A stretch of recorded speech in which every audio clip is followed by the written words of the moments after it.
Hello, good evening. Good to see you, Alice, Dean, Madam Secretary. How are you, Joe?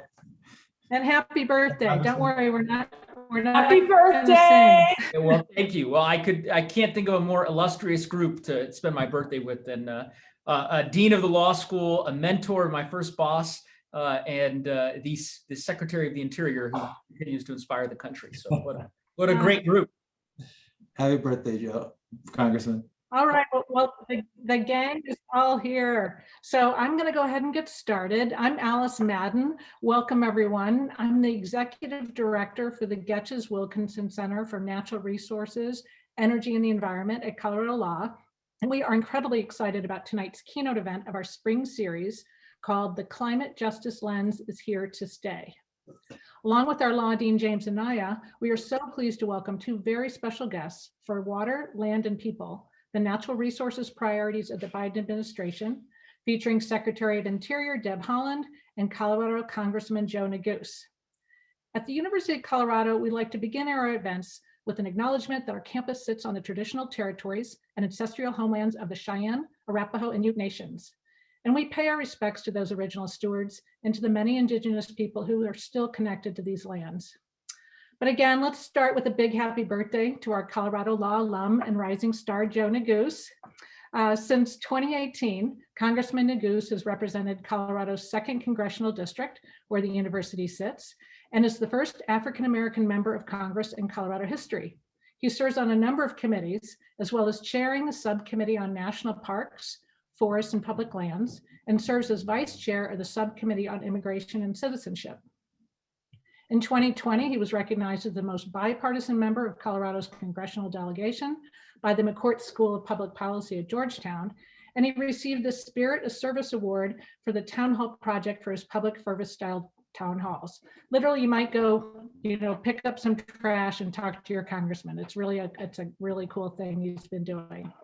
The Center for Effective Lawmaking recently ranked him among the top 10 most effective lawmakers in Congress, including the most effective on public lands issues. Before his election, Mr. Neguse ran Colorado's Consumer Protections Agency and was elected to the University of Colorado's Board of Regents. He's practiced law, and he co-founded New Era Colorado, the state's largest youth voter registration and mobilization nonprofit. Welcome, Congressman, and thanks for spending your birthday with us tonight. Secretary Deb Holland made history when she became the first Native American to serve as a cabinet secretary. She's a member of the Pueblo of Laguna and a 35th generation, and the essay said 35th generation New Mexican. As a single mother, she put herself through college and at the age of 28, enrolled at the University of New Mexico, where she earned both a bachelor's and a Juris Doctor. She ran her own small business producing and canning Pueblo salsa, served as a tribal administrator at San Felipe Pueblo, and became the first woman elected to the Laguna Development Corporation Board of Directors, where she oversaw the operations of the 2nd largest tribal gaming enterprise in New Mexico. Secretary Haaland became the first Native American woman to be elected to lead a state party, and she's one of the first Native American women to serve in Congress. While she was in Congress, and as she has continued climate change, as well as missing and murdered Indigenous women. Throughout her career in public service, Secretary Haaland has broken barriers and opened doors of opportunity for future generations. I just want to mention that Colorado law professor Sarah Krakoff and Colorado law alum Daniel Cordalis have been named deputy solicitors at the Department of Interior. And Madam Secretary, we are so proud that our community will be joining you. My last introduction is of Colorado Law Dean James Anaya, who has taught, lectured, and written extensively on international human rights and Indigenous peoples. He's advised numerous organizations on matters of human rights. He has represented Indigenous groups from many parts of North and Central America in landmark cases before domestic and international tribunals, including the US Supreme Court and the Inter-American Court of Human Rights. He participated in the drafting of the UN Declaration on the Rights of Indigenous Peoples and was the lead counsel for the Indigenous parties in the case before the Inter-American Court on Human Rights, which for the very first time upheld Indigenous lands rights as a matter of international law. As UN Special Rapporteur on the rights of Indigenous peoples, he monitored and addressed the human rights conditions of Indigenous peoples worldwide. Prior to becoming a law professor, and Barrister Magazine, the magazine of the American Bar Association, named him one of the 20 young lawyers who make a difference.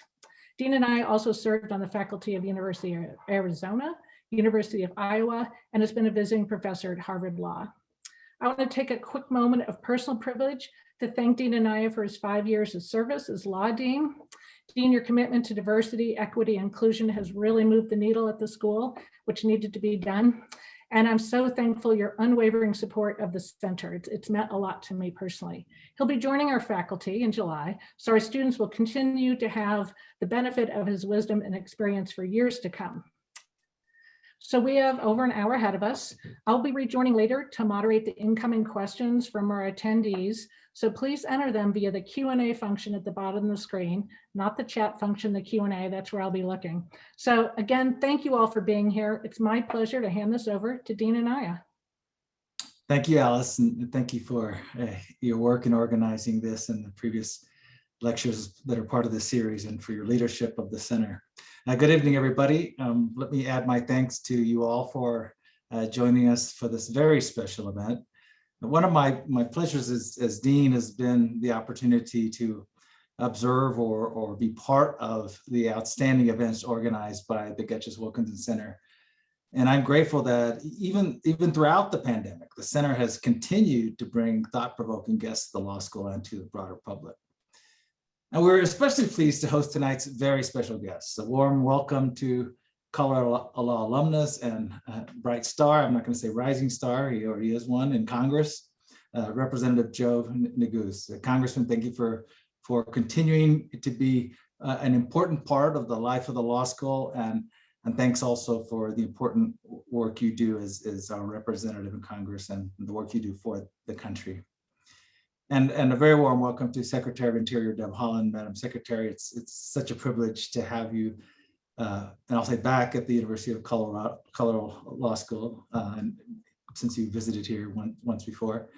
And we can only imagine how busy you are in these first few months of your position with such enormous responsibilities. So big thanks for making the time to join us this evening. As Alice mentioned, the overarching theme of our spring series incorporates what has been referred to as the imperative of climate justice. Now, I've been asked to say a few words about this theme to set up our discussion this evening. As we've all become increasingly aware, the severe impacts of climate change are unprecedented in both speed and scale, and without strategic action in the very near term, a meaningful mitigation will become much more difficult, expensive, and elusive. And insufficient action will leave the most vulnerable people facing the greatest risk. Climate change is not just about the physical changes being caused to the earth, it's also about the extensive human toll. Lower income communities, often people of color, disproportionately bear climate impacts, from megastorms to heat waves, to power outages, to pollution. Indigenous peoples who depend on the land and waters around them are already experiencing direct negative impacts on their habitats, access to food resources, and their cultural resources. Climate change is a threat multiplier that makes existing social inequities even worse.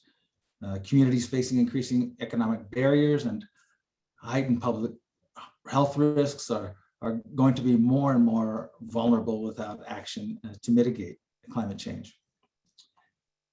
So climate justice is about making the connections between our values of equity and respect for the dignity of life and our concern for the changing natural environment. It demands policies that are formed with full recognition that these struggles are interconnected, and policies that advance mitigation efforts, yielding opportunities and benefits that are shared with those who are most affected.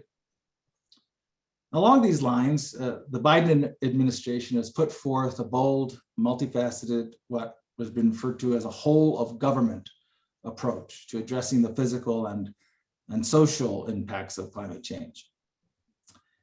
Even if the plan is not sufficiently far-reaching, as some would argue, it is still unprecedented and introduces the potential for a new political climate for these issues. Still, implementing the president's plan is challenging on multiple levels. Both of our guests this evening know a lot about that, and both have for some time been at the forefront of efforts to drive solutions to multiple dimensions of the climate change problem. I know we all look forward to hearing from them. With that, it is my pleasure to invite Congressman Neguse to make some opening remarks. Well, good evening. First and foremost, thank you, Dean Anaya, for really your incredible service and tenure with the law school. You've done a fantastic job these past 5 years, and we're certainly going to miss you. We're grateful for your dedication and your passion for the law school, but we know you're not going to go too far and that you'll continue to be an engaged member of the Colorado law community. I also want to say thank you to Alice Madden, my good friend and kind mentor. My first real job out of college was working for then House Majority Leader Alice Madden, and she's done a terrific job administering and running the Getches-Wilkinson Center, and of course the namesakes of the center both had a profound impact on my life. Charles Wilkinson, a professor of mine, and Dean Getches, the late Dean Getches, who was one of the people who convinced me to go to Colorado law and was a great mentor as well. And certainly Alice is living up to the promise of the center as envisioned by both of them. So we're grateful for her leadership, grateful for the dean's leadership, and it's wonderful to be back at Colorado Law. I wish I was with you all in person at the Wolf Law Building. I suspect we'll be back there soon enough as the pandemic finally wanes here and as we see some light at the end of the tunnel. But nonetheless, what a privilege to be able to join you on the virtual stage, and in particular, to be able to join you with one of my favorite people in the whole world, and that is Madam Secretary, the Secretary of the Interior, Deb Holland, who I had the privilege of serving with in the United States Congress. I must confess, I miss seeing her. We don't see each other as often. I'm here in my office in Washington, D.C., and my office is right next door to her former office before she stepped forward and made the sacrifice to lead the Interior Department and to make history and inspire a country with her leadership, which she, of course, is now doing each and every day at the Interior Department as part of the Biden administration. And so it's a real privilege to be able to join with her this evening and with you all. And of course, a privilege to be able to discuss all these very important issues with all of you and to share some ideas. I know that I don't need to tell all of you that our public lands really are at the core of the Colorado way of life and the core of the Western way of life, as I'm sure Secretary Haaland can attest, having represented the great state of New Mexico for many years in the Congress. Our public lands inspire our commitment to sustainability. They fuel our economy. They bring travelers from across the globe to marvel at the beautiful treasured places that we're lucky to call home. It's one of the reasons why I am so honored to serve as the chairman of the National Parks, Forests, and Public Lands Subcommittee to try to fill the enormous shoes left by the former chair, Secretary Haaland. In the wake of devastating wildfires last year in particular, management and preservation and investment of in our public lands is also crucial for our communities and for the future, and ultimately underscores the real need to address what is the existential threat of our time, which is climate change, for all of the reasons that Dean Anaya so eloquently explained. I want to share just a little bit about our legislative priorities for land and water management and for restoring our communities and applying the equity lens to some of these conversations around environmental justice that Dean Anaya touched on.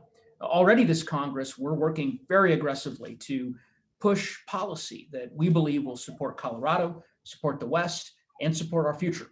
We've been lucky enough to hear from folks across our state about their experiences, their challenges, their ideas, and it has given us really incredible guidance about what our communities need, how we can support our community, and the health and well-being of Coloradans, which dovetails quite well with the work that Secretary Haaland and the Biden administration are doing around America the Beautiful and the 30 by 30 plan to ensure that it's locally driven, right? And emphasis and a premium on stakeholder support at the local and regional level. In particular, we're focused on preserving and investing in our public lands, boosting our outdoor recreation economy, tackling record-breaking wildfires through increased fire suppression workforce capacity and investments in wildfire mitigation, and addressing, as I said, the existential threat of climate change through all of that work. Our approach has always been to try to lead locally. It's the approach that we modeled through the CORE Act, a bill that many of you, I suspect, are familiar with, an effort to try to conserve Colorado wilderness areas that was crafted by local communities, by conservationists, veterans, sportsmen, outdoor businesses across our state. And it's the model that we plan to follow as the Public Lands Subcommittee begins its crucial work. In my view, the CORE Act it's really Colorado ingenuity at work, and it's a great example of the type of inclusive stakeholder collaboration and decision-making that is necessary to engage in some of these larger policy solutions to some of the most vexing challenges that we face. In the case of the CORE Act, it was a bill that was crafted over a decade in county commissioner buildings across our state. It included the voices and the stories and the legacy of countless Coloradans who came to the table to ensure that bill is one that meets the needs of our state. And it, as I said, dovetails, comports really well with the America the Beautiful proposal that Secretary Haaland and the Department of the Interior released last week. And as we've advocated to protect and conserve our public lands, we have also worked to ensure that the voices of our local communities and local tribes, which is something I know that Secretary Haaland is very passionate about, are central to our policymaking. And I have to just say, and of course the Secretary knows this, having served as the chairwoman of this particular subcommittee in the last Congress during the prior administration, what a palpable change the different administrations have made, and how grateful we are for the commitment from the Biden-Harris administration, from the Secretary, for ensuring that same principle of kind of local consultation is reflected in the America the Beautiful framework.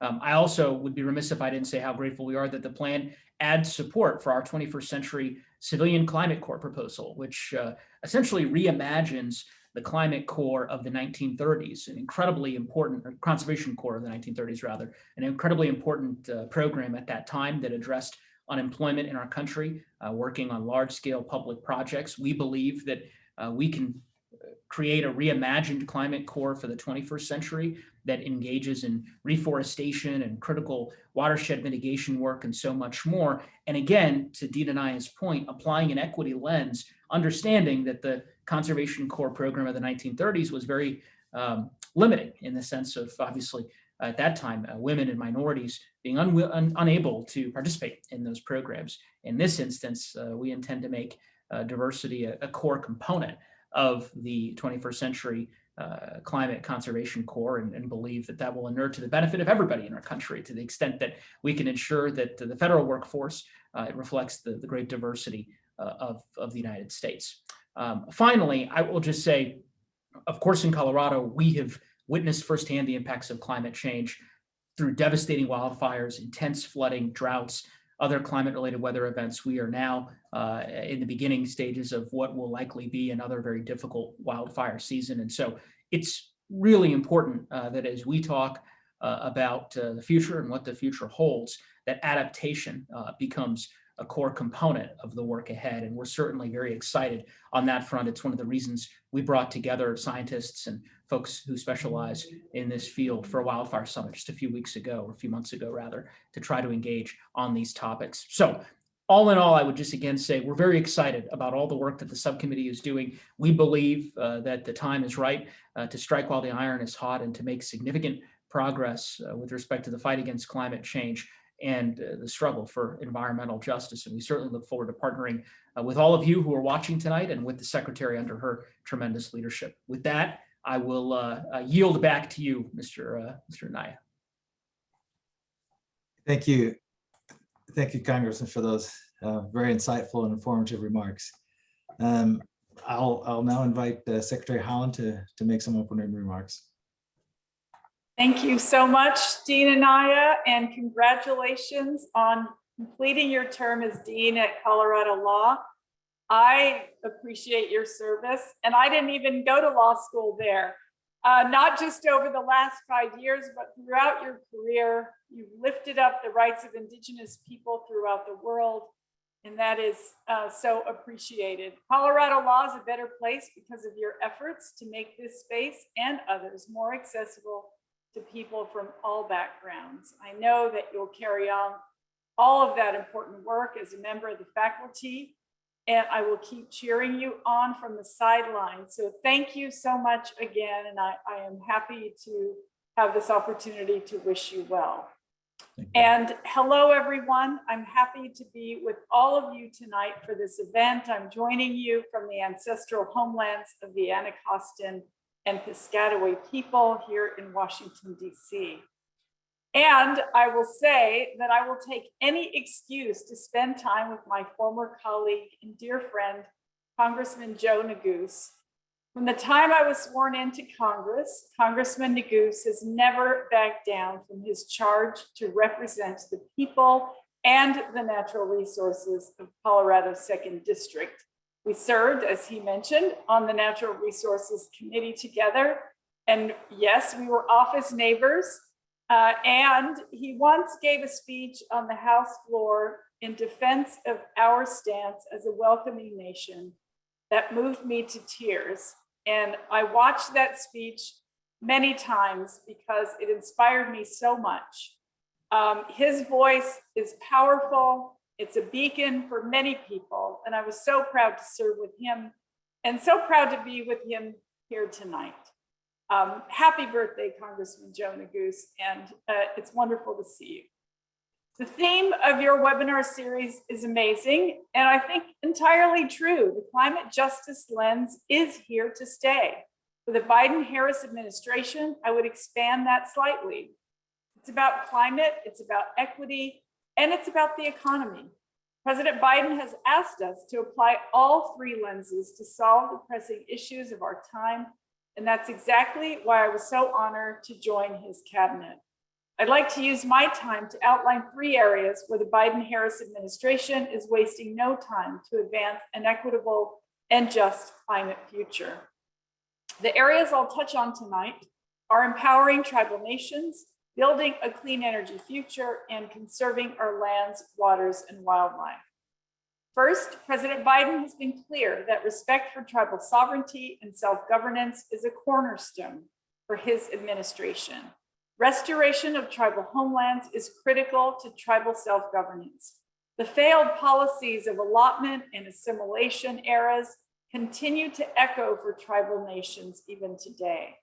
Together, we are addressing that generational harm by restoring homelands, promoting the teaching of our languages and songs to the next generation, and respecting tribal governance.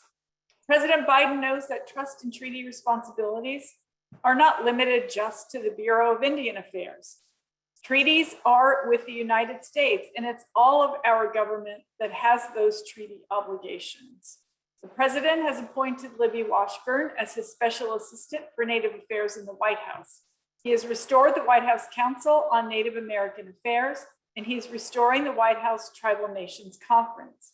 President Biden knows that a strong nation-to-nation relationship depends on meaningful dialogue. He's given marching orders to every department that this starts with meaningful consultation at the highest levels. When we meaningfully engage tribal nations, we all benefit. Indigenous peoples are the original stewards of this land, and our knowledge has been passed down from generation to care for our planet. So when we say that our decisions will be based in science, that means we will also consider tribal, traditional, ecological knowledge. That knowledge is critical to addressing the challenges we face, including and especially climate change. A second priority for the administration is building a clean energy future. Our public lands and waters have immense potential to be a part of the climate solution and our effort to build our economy back better. I don't have to tell Coloradans that public lands have huge wind and solar potential that can create jobs, empower homes and businesses. So do our oceans. On Monday, I was proud to announce that we approved the nation's first major offshore wind energy project. 800 megawatts will be installed off the coast of Massachusetts, and the project will create more than 3,600 union jobs. We are on our way to fulfilling the president's ambitious goal to deploy 30 gigawatts of offshore wind power by 2030. Clean energy development must be done in an environmentally responsible manner, and we must give communities and tribes a seat at the table as we move forward. We want to make sure that this energy development supports good jobs and economic growth in the rural communities and tribal lands where they're located. At Interior, we're also conducting a thoughtful review of the federal oil and gas program to ensure that it serves the public interest. I come from New Mexico, and I know how important oil and gas revenues are for state budgets like Colorado. I also recognize that demand and energy innovations are diversifying, and so are states' revenue sources and economies. For current and future generations, we have to reduce the reliance on the booms and busts of the oil industry. The president paused new lease sales to give us space to review a program that is fundamentally broken. And to be clear, we're continuing to review and approve permits on the millions of acres that are already under lease to industry. But I take seriously my responsibility to ensure that we're managing our nation's resources effectively and that we're making sure the American taxpayer is getting a fair return on their investment. We're listening and we're learning.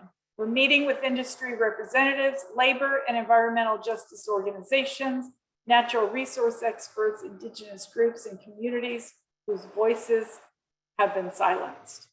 I look forward to sharing our initial review on how we can restore balance on America's public lands and waters. Last, I want to touch on a new initiative that I announced last week with my colleagues in the Biden-Harris administration, America the Beautiful. That initiative is a call to action from the president to conserve and restore America's lands and waters for the benefit of all people.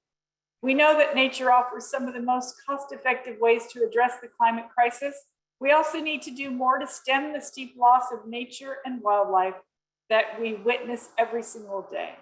And we need to address the inequitable access to the outdoors for communities of color. That's why President Biden has set the first ever national conservation goal. He is challenging all of us to work together to conserve 30% of our lands and oceans by 2030. The vision for this inclusive and collaborative initiative, it's about supporting locally led and voluntary efforts to conserve, steward, and restore lands and waters on local, state, tribal, and private lands. I know Representative Neguse is leading efforts in Congress to grow Colorado's outdoor recreation economy.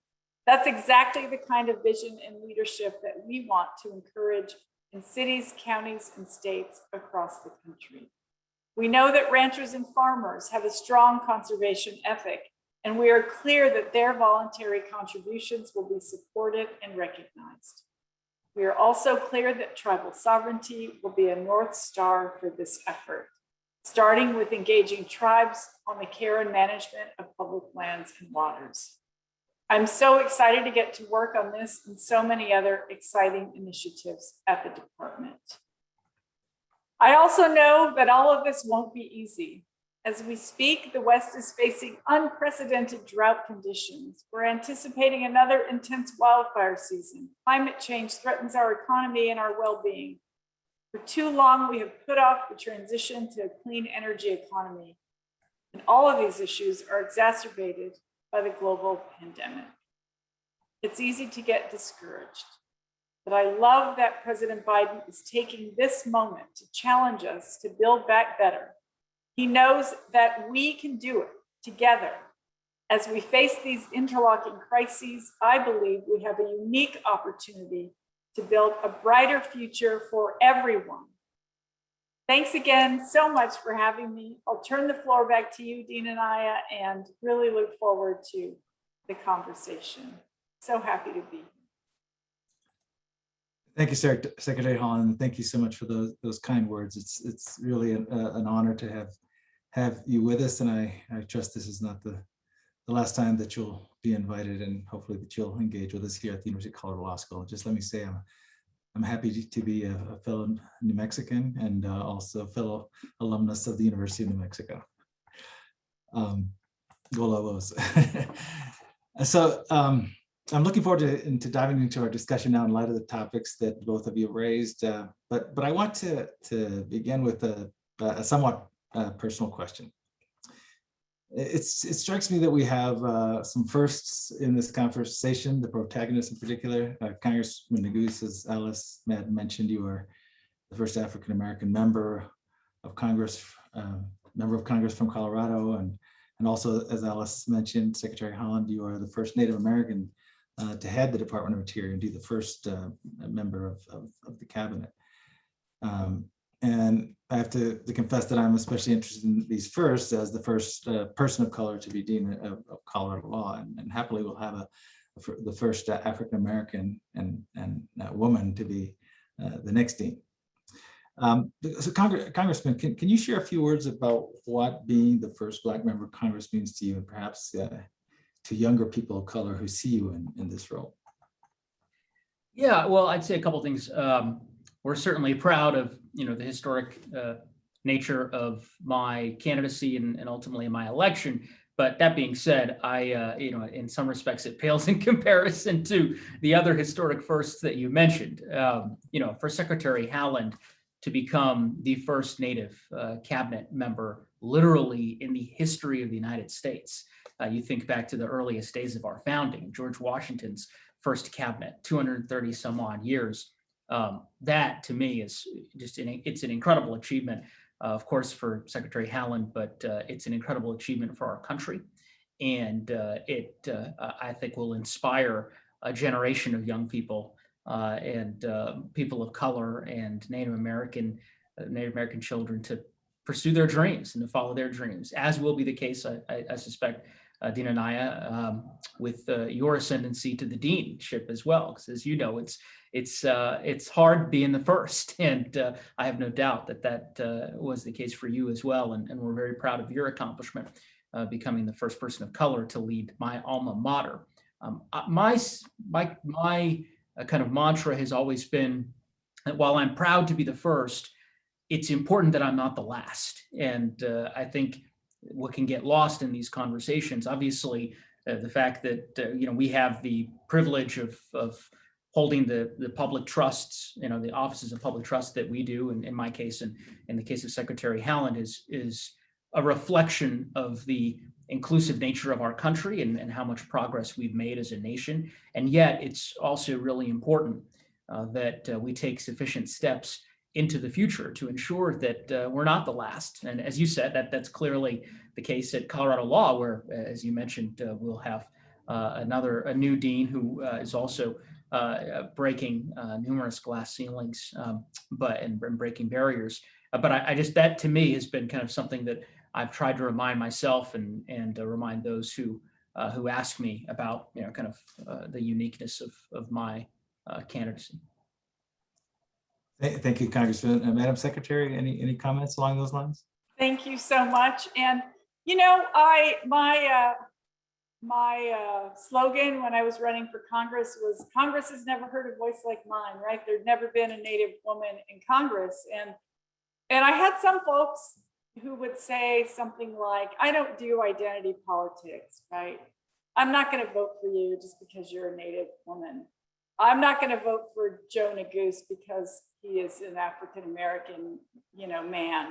But I would say it's never been about that. If you've always been represented somewhere, if you were a white male, you've always been represented in our country's government systems, whether it's local, federal, state, you've always been represented. It's about, yes, making sure that you are bringing your perspective to the table. Joe Neguse did not get elected because he was an African-American and the first African-American in Colorado to win a congressional seat. He was elected because he worked hard, because he had great ideas, because he was willing to fight for everybody. He got reelected because he did an amazing job. in Congress during his first term. So I feel like, oftentimes people, the firsts, we have to work a lot harder. We have to, in the issue of running for Congress, you got to raise more money. You have to do everything better than somebody else in order to, have that opportunity. And so I just want to say that I'm proud that both of us worked hard enough to get to Congress. And then I'll also say one more thing, and that's, I stand on the shoulders of so many people, so many Native women. I'm not the first Native woman to run for Congress. I'm the first Native woman to win. And there were Native women who have been fighting for their communities, who have been advocating, for fishing rights and land rights and water rights, and women who have run for Congress but didn't quite get there.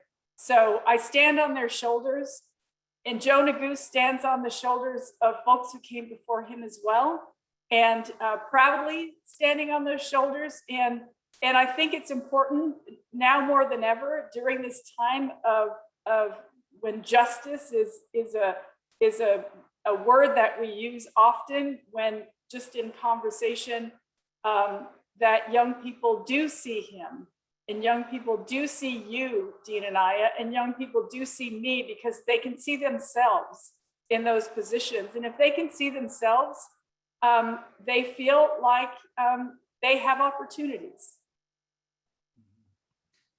Thank you, and that thank you, Madam Secretary and Congressman. Those are very, of course,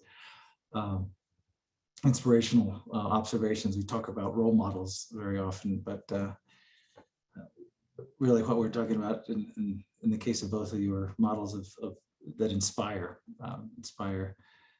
young people of color as well as others. Congressman, you talked about how you make an effort to consult with and engage with stakeholders of all kinds in your work, and to develop legislative initiatives and programs. The first thing that comes to my mind is thinking about Colorado and the diversity of those stakeholders and interests. And how do you manage to balance the various points of views, the various agendas, in coming to some common ground in order to take steps to pursue your objectives? The most effective way, and I don't want to, be accused of doing an infomercial for Colorado law, but the most effective way is to utilize the skills that you're taught at the University of Colorado's Law School, and I suspect at the University of New Mexico as well. And by that, I mean, as I think back to my legal training and the use of the Socratic method and kind of what that method was, in my view, attempting to enable students to do, which is to not just think critically, but to walk in someone else's shoes, to be able to understand the opposing view. And it is a skill that is in short supply, in my view, in our society in this day and age, right? The ability to listen to someone who has a completely different worldview than your own, and to understand the necessity to, again, not just listen, but really hear out that individual making, their arguments, to empathize with them, to try to put yourself in their shoes, and then to, get down to the business of, hard work of cajoling and convincing on the merits the individuals with whom you're negotiating to your position. And that in a nutshell is governing. I mean, that's what governing is supposed to look like anyways. And as I said, I think we've, as a broader society, have gotten kind of away from that into much more, dogmatic and ideologically rigid positions. That's certainly not been my approach. And again, I think that's largely, comes from my legal training. And so the conversations that we've had with stakeholders, I always try to, I start with the premise of not questioning or imputing one's motives, and to the extent that they're willing to engage in a good faith conversation to try to solve a problem, I'm all ears. And generally, that approach has paid dividends. Not always. There are some cases and some individuals who have no particular interest in that kind of robust dialogue and stakeholder engagement. But for the most part, I think people generally appreciate that kind of input and the ability to be able to share their insights. So that's how we've done it. We've never assumed that there's any particular constituency that's off the table in the sense of that they're not a group that isn't worth speaking to and engaging with. And so as we've crafted a lot of these public land bills, that's how we've approached it. And of course, that's in my view, I think it's the kind of stakeholder driven, locally led process that America the Beautiful, as the secretary has so eloquently described, kind of centers the 30 by 30 plan, right? So that's how we've approached it. Yeah. Thank you for that. And and you have been successful in doing that when there are so many, let's not say competing, but different approaches that do have some common ground, at least some of the time. And in that regard, Secretary Haaland, you mentioned the America the Beautiful initiative, and which is part of the conservation effort of the Biden administration that's laid out in the executive order that was adopted last January. In many instances, we've seen indigenous people's interests in managing their own lands clash with the conservation efforts. But you've laid out an approach that includes indigenous peoples as partners within those efforts. Tell me how you see what you're doing with the Biden administration is different to what's been tried before in conservation efforts, which lead to or have involved those kinds of clashes. Right. Well, first of all, President Biden has instructed us to develop a robust tribal consultation policy, and it's government-wide. It's an all-of-government approach, not just the Bureau of Indian Affairs. And so I think the point is that you talk to tribes before you make the decisions. So often the decisions were made and then they would go to tribes and then say, oh, this is what we're doing, and give us your feedback. And then they check a few boxes and call that tribal consultation. We want full-blown collaboration on decisions that are being made. And I think it's incredibly important that that we carry out the wishes of the president. There was a secretary, a previous secretary, and some of you might have seen a photograph that was going around on social media. It was a signing ceremony to sign away some land to build a dam. And there's a tribal chairman standing behind the secretary, weeping with his head in his hands, crying at the land that was being taken away from his people. And it's a heartbreaking photograph. And all I could say is I am so happy that era is gone, because we have to remember, when we make these land acknowledgements, we mean them, right? These are the ancestral homelands. Tribal nations, robust tribal nations have sustained themselves for thousands of years on this continent. And I feel so positively that if we had consulted tribes so much earlier, hundreds of years ago, we wouldn't be in kind of the predicament we're in now. I mean, when you think about the Dust Bowl, for example, they had killed off the buffalo because they didn't want the Indians to have any food, and they plowed up the Great Plains that caused the Dust Bowl for decades.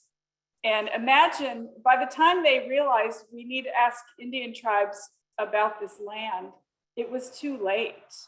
And so I feel so strongly that Indigenous knowledge is so important in this era. And we're going to do everything we can to make sure that we are bringing tribes to the table early to help us make the decisions, not to make them before they have a chance to weigh in. And I think that it'll be great. Thanks. If I could just follow up with that, you mentioned also the objective of restoring tribal homelands. Now that goes quite a bit farther than consulting with tribes about decisions of about managing federal lands or public resources. Could you tell us more about that? Because that's been something that Native people have advocates have been calling on for some time, and now that's the policy. Absolutely, land into trust. And you remember during the Obama administration, the land buyback program was a tremendous success. It helped tribes to essentially gain tribal homelands that they had lost during the assimilation era, right? The Dawes Act that just sliced and diced tribal lands all over the country. And so ensuring that we can make the land into trust process easier or less cumbersome, that's what we want to do. We want to make sure that tribes have an easier time of moving their land into trust. Mm-hmm. It would help them with economic development. It would help them with tribal justice. It would help them with housing, with so many areas of their lives. And we just believe very strongly in self-governance, and we want to make sure that we can make it easier, not more difficult. And that's certainly a process that many tribes want to see move forward. I know. Congressman, you've worked with Native communities or on Native issues. I know that you've been working on what many consider a travesty, the lack of access to clean water and on reservations and Native communities. Can you tell us a little bit about that particular issue and about potential resolutions?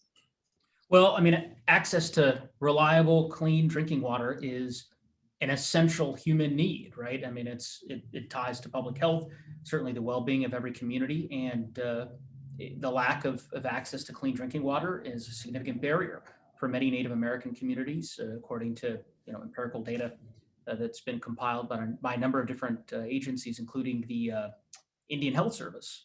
Almost half, or nearly half, of Native American households don't have access to reliable water sources and clean drinking water, and that it's a byproduct of a number of different reasons. It's in some cases no piped water system connected to the house, and in other cases that the water doesn't meet minimum protective standards, and in other cases the infrastructure is literally just deteriorating or it's insufficient. And from our perspective, this is a critical issue that warrants the attention of federal policymakers, because the lack of access to drinking water has significant impacts on health, on education, economic development, and other aspects of daily life.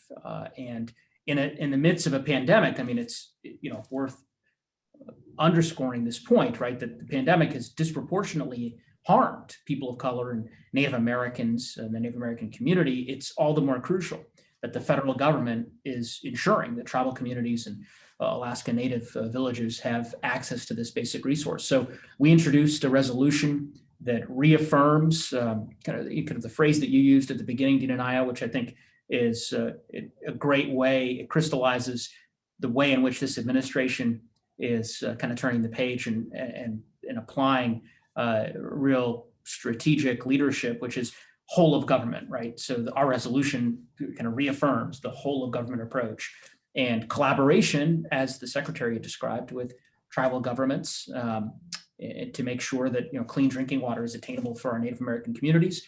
It's a bicameral resolution. There's a resolution that was introduced in the Senate by Senator Bennett, our state's senior senator, along with a long list of other senators, and we're hopeful that resolution will ultimately will pass and will provide the administration with the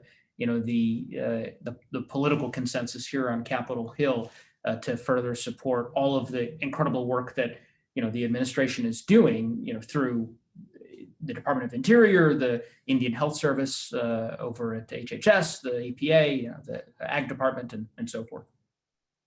Mm-hmm. Great. And Secretary Haaland, what are you hearing about the issue of clean water and not just water, but legacy soil degradation on tribal lands? We've seen uranium mining, for example, occur on tribal lands. Laguna Pueblo has been affected by that, and other places in the Southwest. What is your department doing now to address those issues, or the Biden administration more generally, and what needs to be done? Absolutely. Well, tribes need to be funded. They need to be funded in the way that they can take care of these things. The federal government has a trust responsibility to Indian tribes, and Dean Anaya, you probably read the Broken Promises report that came out in 2019, and essentially highlighted the fact that tribes have been underfunded for decades and decades and decades. So I feel I'm so grateful for President Biden. He recognizes that. He wants to make good on the country's promises to Indian country. And I am so grateful that he has absolutely included tribes in the legislation that the American Rescue Plan, for example. He's including tribes in every piece of legislation that he's moving forward.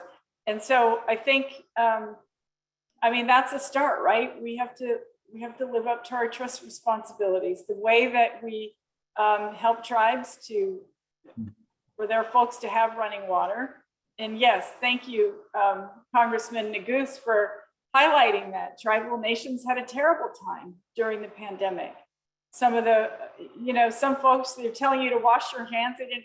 If they had running water, in some cases, it was polluted. So they had to, drive 20 miles to fill up buckets of water so they could use that. So we know that that funding is a big issue, and that's something that we are absolutely ready and willing to work on. But also better policies, right? Right. And I think we need to be reminded that that trust obligation is historically rooted and rooted in the treaties, as well as in the relationships that have resulted in disadvantages to Native peoples. It's not simply about what many would describe as tribes asking for a handout. It's something that is rooted in those treaties and the historically based trust relationship, as you mentioned. There's a lot to talk about that, of course. Let's turn a little bit to the economic issues that both of you touched upon. The changes that the Biden administration and several members of Congress are advocating will result in shifts to cleaner fuels and cleaner technologies, and also a change in industries, and hence the need for people to acquire new skills. What kind of retraining, what programs do you think that are needed for this kind of transition, Congressman? Well, the way I've framed this in conversations, Dean, is really around the opportunities that exist, right? Because obviously, from coastal towns to rural farms to urban centers, climate change, as I mentioned earlier, poses an existential threat, right? Not just to our environment, but to our health, to our communities, our national security, and ultimately our economic well-being. But if we can harness all of our energy and our talents and unmatchable American innovation, right, we can turn this threat into a real opportunity to revitalize the U.S. energy sector, to boost growth economy-wide. We can create new industries that reinvigorate our manufacturing and create high-quality middle-class jobs in cities and towns across the country, and certainly in Colorado. And we can lead America to become the world's clean energy superpower, which I think is, the way that the president has, aptly described kind of the challenge of the 21st century, right? Can we get to a place where we are exporting our clean energy technology across the globe and create high quality middle-class jobs here at home? And that's exactly what President Biden has proposed with the American Jobs Plan, which I'm sure the secretary can describe as well. But I mean, the plan invests a lot of money, really significant resources in rural communities and communities impacted by the market-based transition to clean energy. There's about $40 billion, give or take, of an investment in a new dislocated workers program, sector-based training. And you see some of this happening, by the way, in states, including in Colorado. But that funding will basically ensure comprehensive services for workers who have lost their jobs through no fault of their own, to gain new skills, to get career services that they need with in-demand jobs. And it's important. I mean, we've had a lot of conversations with stakeholders in this regard. And one thing that is very clear to us is that sector-based training, those programs have to be focused on growing high demand sectors, right? Where we know the demand is going to only increase in future years. And those industries are very clear. It's clean energy, it's manufacturing, helping workers of all kinds try to find, good quality jobs in an ever-changing economy. So we're committed to that. That to me is part and parcel to a just transition. And it's clear that the president's committed to that as well. Thank you, Congressman. I see that Alice has rejoined us. So that means it's time for questions from our attendees. But I have one last question for Secretary Haaland. And this goes to something that I ponder continuously. We see these initiatives being taken by the Biden administration, by members of Congress. But how enduring will these be? As we know, little presidents, they come and they go, and we can expect that at some point a different administration with different philosophy will be in place. Secretary Haaland, the work that the administration is doing and that you're doing within the administration, how do you see that enduring beyond the current administration? Thank you so much. Well, first I will say to keep electing Joe Biden for president, right? I mean, we need people in office who will care about the things that we care about. And that's why elections are important. And that's why, first of all, we should protect people's right to vote across the country. It's a big thing right now, right? So we need to make sure that people have a voice in our politics. But look, we laid out the building blocks for durable conservation in the America the Beautiful report. As I mentioned, we put our arms around everyone and said, join us. We want to make this inclusive. It's hard. It would be hard to undo something like that with nationwide buy-in, nationwide, help and excitement, and people actually saying, yes, I am conserving this land of mine. I want it to go in the pot for the America the Beautiful, to protect 30% of our lands and oceans by 2030. And that comes from something that's locally designed. Congressman Neguse mentioned this, collaborative process to make sure that everybody has a seat at the table, honoring tribal sovereignty, respecting private property rights, and a science-based approach. And I feel very strongly that for that particular initiative, it will have far-reaching. It'll be far-reaching. It's conserving this land, but it has implications to protect this this planet for generations to come. And so I just feel very strongly that this is something we need to do together, right? This is the people's government. This is the people's land. And so that's what we want to do, is engage people across the country. Our public lands belong to every single American. They don't belong to one industry. And so that's what we're striving to do. empowering the people. And that's leadership, taking the right stand, moving forward, and it was the right thing, and it will be enduring. So I see that, again, Alice has joined us. I want to thank you both, Congressman Neguse and Secretary Haaland, for being with us again, and thank you for engaging in such an enlightening and interesting conversation. It's been my privilege to participate in it. So thanks again, and Alice, it's all yours. All right, thank you so much. Thanks, Dean, for leading that conversation. And thank you, Secretary and Congressman. This has been just terrific. There's a lot of good questions coming in. I'll start with one. I'm adding several together, and both of you could answer this one. And Secretary, especially since you had just left Congress, people are wondering, what are the chances, what do you think will pass out of the US Senate as far as a climate change bill? What types of bills do you think could actually pass out of the Senate? People have mentioned all the wonderful things that you can do through executive orders and agency action, but in your personal opinions from your years there and the view of what's going on now, what do you think could pass? I will just quickly say that President Biden is working extremely hard in a bipartisan approach. He's really engaging members of both sides of the aisle. He wants to do something that brings our country together. And if you'll notice, the policies and initiatives that he is putting forward are very popular with the American public. And so I want to leave it to Congressman Neguse to say what he thinks will pass.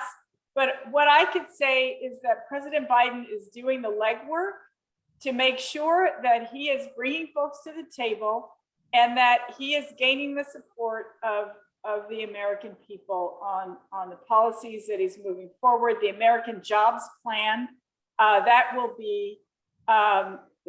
benefit communities from coast to coast. And I feel very strongly that the president's doing the hard work. And I'll turn it over to Congressman. Well, I certainly agree with the secretary, and notwithstanding the trial in the Senate a few months ago, I have less familiarity with the upper chamber, and so I don't know that I would hazard a guess as to what the Senate will or will not do. I guess I would say that I certainly agree with the secretary that the president is making a real attempt at trying to work collaboratively with the Congress, and I've heard that from many rank and file lawmakers who have been around the block for a lot longer than I have, and who can attest to that, the level of engagement from the White House to the Congress, the fact that the president has had more meetings, I suspect, with rank and file Republican lawmakers, lawmakers from the opposing political party than probably the last 4 years combined, is my sense. He's really making an effort, and I think that it will pay dividends at the end of the day. Obviously, we've shown that we're willing in the Congress to display the political muscle that is necessary to get big things done for the American people. Best example of that was the American Rescue Plan.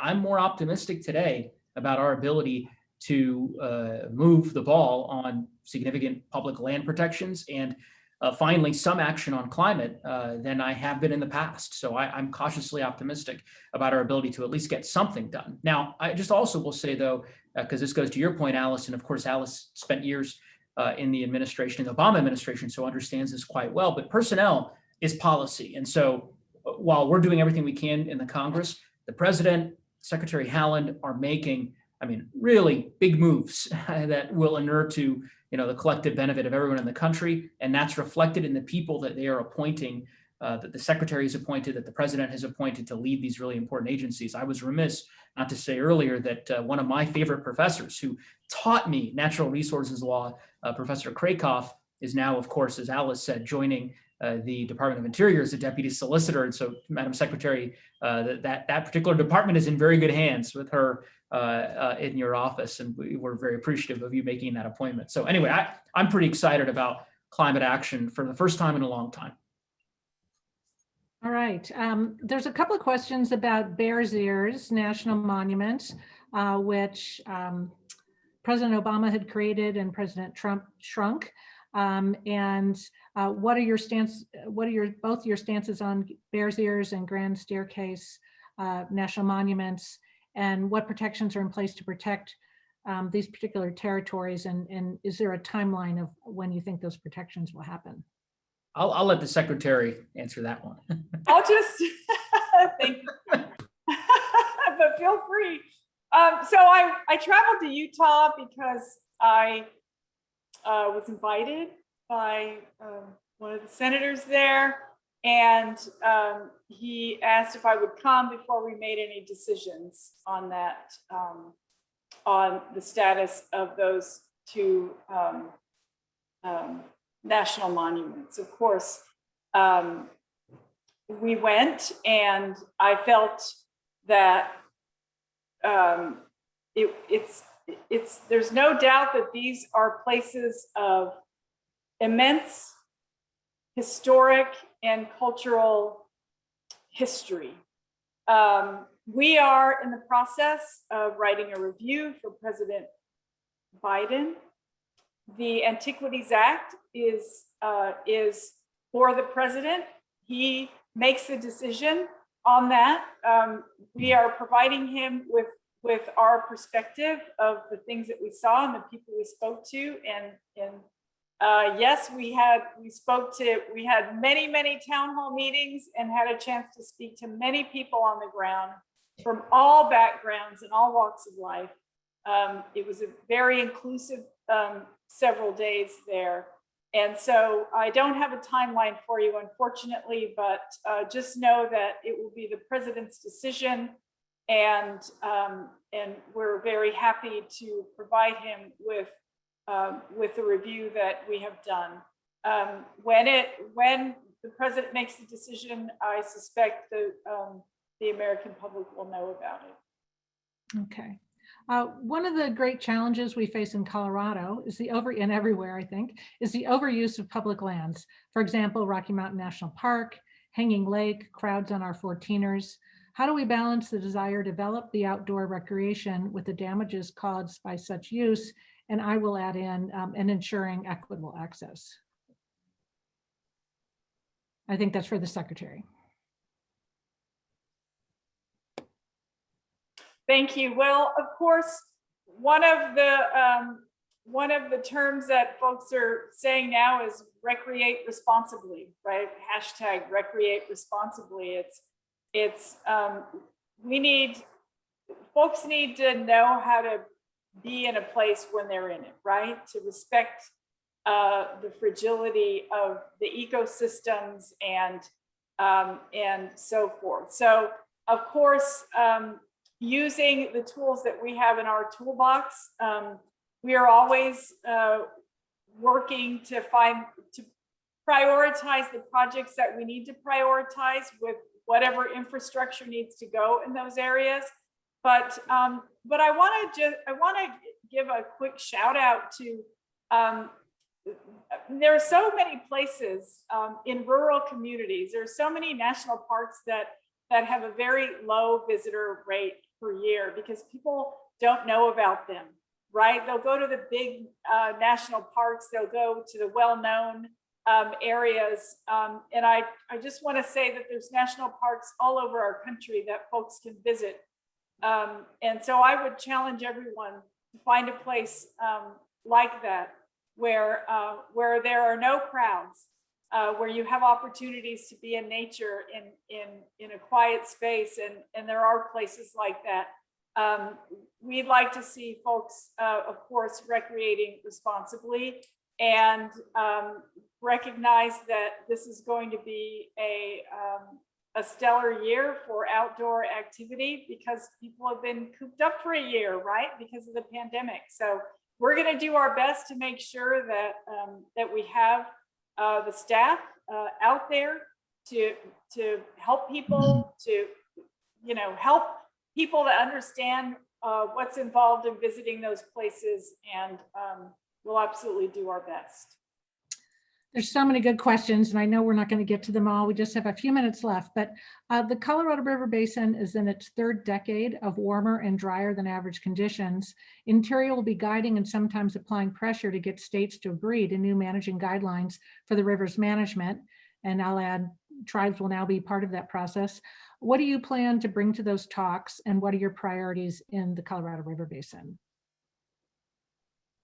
And that is for me. So yes, if you looked at a map of right now, a drought map, it would say severe drought all over the Southwest, right? California, Colorado, New Mexico. New Mexico is fully in a drought condition. And so I understand that. I come from a state where, where rain is not always there. So we recognize that it is an issue this time around. I'm also, our experts tell us that our nation will face even more difficulty as time goes on. We need to make sure that we're working collaboratively, right?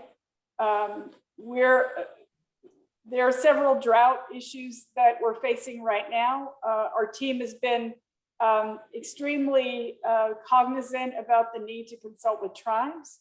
They are making tough decisions every day, but they're not making those alone. So it's ensuring that we're bringing those states, the state leadership, the tribal leadership together to help us make those tough decisions. And I would just say that we haven't begun formal efforts to develop the post-2026 operating rules, but I know my team will continue to work tirelessly and engaging with the basin's tribes, states, non-governmental organizations, and the stakeholders. We're going to talk to everyone and make sure that we are getting the perspectives we need to make those tough decisions. Drought is a very difficult thing, and it's really, with climate change, it's not going to get any better. I'm afraid it's going to get worse. So we have to think about long term, and that's what we'll do. We're at our limit, but I'm going to ask Congressman Neguse to perhaps send us off with some inspiration. Thank you to you both. And this will be on our website, the recording, in about a week on the GWC website. But Congressman, again, kind of going, people are a lot asking what legislation could pass, and several folks use some of the great things we've passed here in Colorado. Aspirationally, what do you think you would fight for over the next 2 years or before the next election to get through the Senate? Your top several things you'd like to fight to get through. Boy, well, we could be here for quite some time if I list out all of the priorities that I'd like to fight for. Many of which we've already successfully shepherded through the House. Which the secretary played a major role in before she left the Congress, including the CORE Act and public land protections across the Rocky Mountain West, across the country. Really, I think all of the various recommendations that the Select Committee on the Climate Crisis, on which I serve, made last year, many of which have now been drafted as substantive pieces of legislation, from setting a renewable energy standard to pricing carbon to investing in regenerative agriculture and scaling up our investments in R&D as we move towards that renewable energy future. There's just a lot that we'd like to do, and we have a very short runway to accomplish it all. But as I said, I'm more optimistic about our ability to at least get some of these proposals across the finish line and to President Biden's desk. I think that there are senators engaging in good faith, and so my hope is that we can actually pull this off. I will say, to the extent that I can offer anything aspirational, it would be to simply say that, and this is my own view, of course, but if this distinguished panel, I know you have this event on an annual basis, Alice, and if you had invited the Secretary of Interior last year, it would be a very different conversation, and certainly would not be a conversation around protecting our public lands and ensuring that these wonderful treasured places that we are so blessed to have in our country. Our past. And we did, for the record, we reached out to many. Oh, I'm sure you did. I know. Administrations to- But you know, different set of values, and so I'm grateful, and I find inspiration in the secretary and the others who the president has chosen to lead at this tumultuous and important time in our country's history. And I'm inspired that we finally are in a position to make meaningful progress. And of course, we have to, because the stakes just couldn't be higher for us, for our friends, for our family, for our children, for our children's children, and for future generations. Madam Secretary, any final words? I'm so grateful to be here and so happy to have conversations such as these. We need to keep talking. We need to come together. I am proud to be an ally of Congressman Neguse and look forward to working with you. Well, thanks to you all. Thanks to our amazing IT team and Sean Labar, our Deputy Director. Dean Anaya, thank you for leading this great conversation. And to our special guests, you know, keep doing what you're doing. There's a lot on the line, and we're behind you. Again, thank you all for being here. Happy birthday, Congressman, and we wish you well. And I'm sorry we could not get through all the questions. 75 minutes was not enough time, but some really fascinating questions coming in. So thanks to all the attendees as well. Good night, everyone. Thank you. Thank you.